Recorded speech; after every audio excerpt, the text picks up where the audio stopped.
Siamo in collegamento con Elisa Venturini, sindaco di Casal Serugo. Qual è l'augurio per il 2015, dato che lei è proprio il primo cittadino di un paese che è stato duramente colpito dall'alluvione?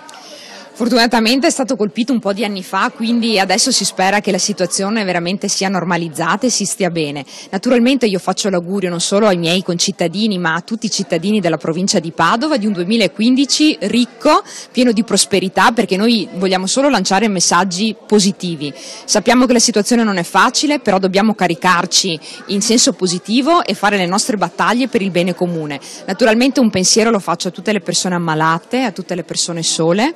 Vorrei esprimere la mia vicinanza come amministratore, perché anche gli amministratori cercano veramente di fare il possibile per stare vicino ai propri cittadini e per dare loro un messaggio di conforto e di speranza sempre. Tanti auguri di buon Natale a tutti.